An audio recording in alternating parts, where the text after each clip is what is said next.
Well, hello again. We have another chapter I'm going to talk about my book, Commercial Plumbing Maintenance, available on Amazon.com. This one I'm going to talk about cross connection and backflow. Now, if you're a plumber and you're a licensed plumber and you work in maintenance or you work really anywhere in the plumbing field, you need to know about cross connection and backflow. And there are two different things: cross connection, backflow.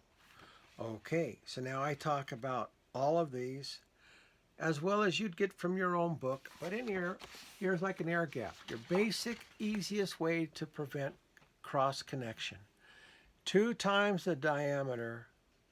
Okay, so this is the flood level rim of the sink, and you want to be 2 times above that. That's where your faucet comes into play. And that's every faucet, okay, unless you hook a hose. Then you hook a hose, now you got a different problem, okay, because this doesn't have any kind of backflow prevention on here. So you'll have to make a backflow prevention or get one or do something on it. Just like these new bidets that they put on the toilets. Okay, you can go to the hardware store now and buy these bidets that sit right on top of the toilet tank. I mean the bowl. So they sit on the bowl and you you take off your toilet seat, you put this new water device on and it connects to the water supply. But there's no backflow prevention. So you have to make sure that you go 6 foot above the flood level rim and put yourself an anti-siphoning device where the water, in case the toilet backed up, got into the water and went to the drinking water. You don't want poop in your drinking water. So those are nice. I think they're like $50. If you go to the hardware store, you can get a nice little bidet instead of having to buy a $300-400 bidet and have more room to install it.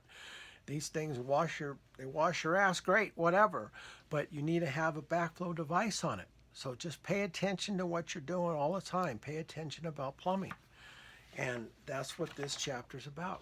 You know, we got big sprinkler systems, fire prevention systems, double check valves, all these things I talk about in my book. You know, we talk about all your sprinkler types, your little, hook onto your these go on to medical devices mainly, like in hospitals when they'll run these and they'll put a little tap for a hose to do their medical experiments.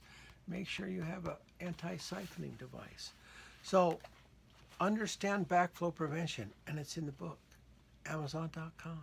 If you learn one thing in this book, you've learned. It's worth the money. It's worth the money.